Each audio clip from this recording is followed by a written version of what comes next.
Most mornings begin with an almost automatic reach. The hand finds a familiar handle, warm ceramic meets skin, and the first sip of coffee slips past drowsy thoughts.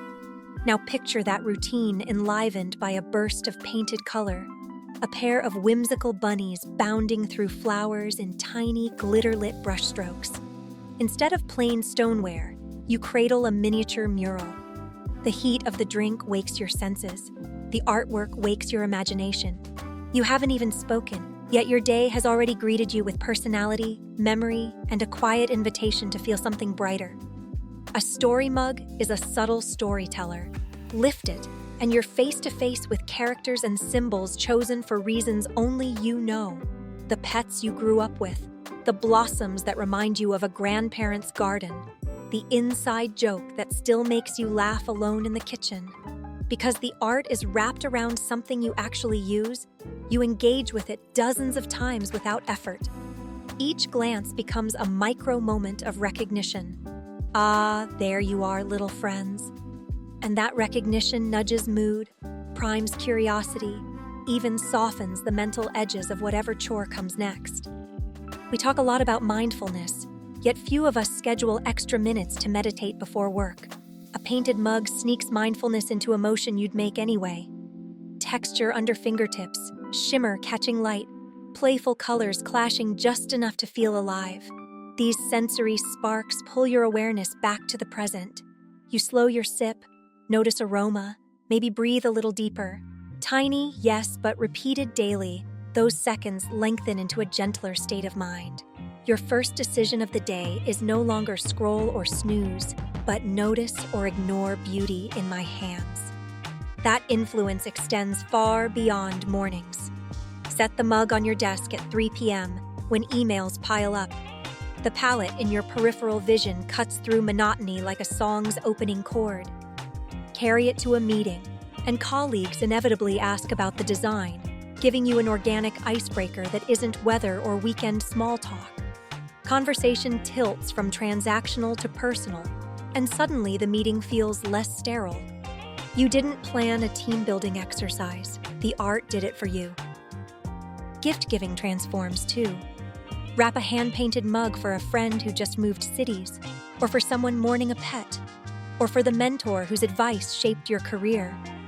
When they pour tea weeks later, the gift reawakens the original gesture of care. Unlike gadgets that age out of updates, a story mug gains layers every time it's washed and reused. A faint scratch tells of late-night brainstorming. A slight fade on a flower recalls sunlit balconies. The object becomes a diary written in glaze instead of ink. And there's an intimacy no wall art can match. A painting hangs at a polite distance. A mug presses against lips. In that closeness, the design can whisper rather than shout. Rest, play, create. You're not observing art, you're drinking from it. The act is so ordinary that its emotional resonance feels like a secret, something shared only between the vessel and its caretaker.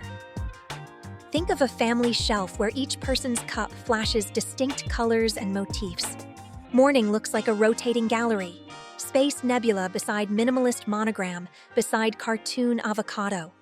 Children grow up assuming creativity belongs in everyday tools, not reserved for special occasions. They learn to respect objects they've helped paint, rinsing carefully by hand, aware that carelessness actually erodes a story, not just a thing. That's a lesson in stewardship disguised as dish duty. Take the idea to the office break room.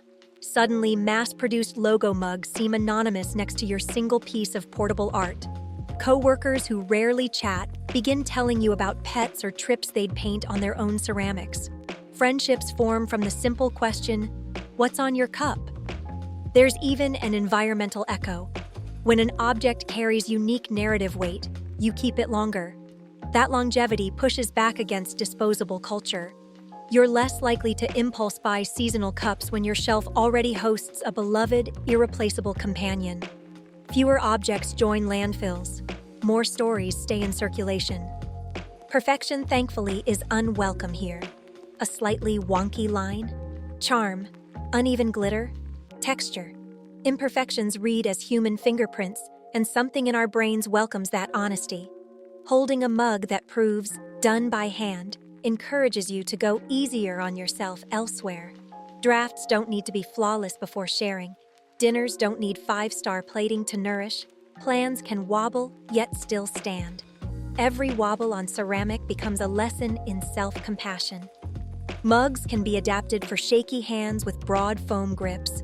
Paint pens can replace tiny brushes. Color palettes can be chosen for low-vision contrast. The handle is democratic. As long as you can hold it, you can hold a canvas.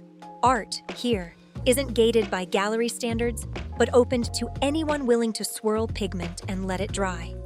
Canyon.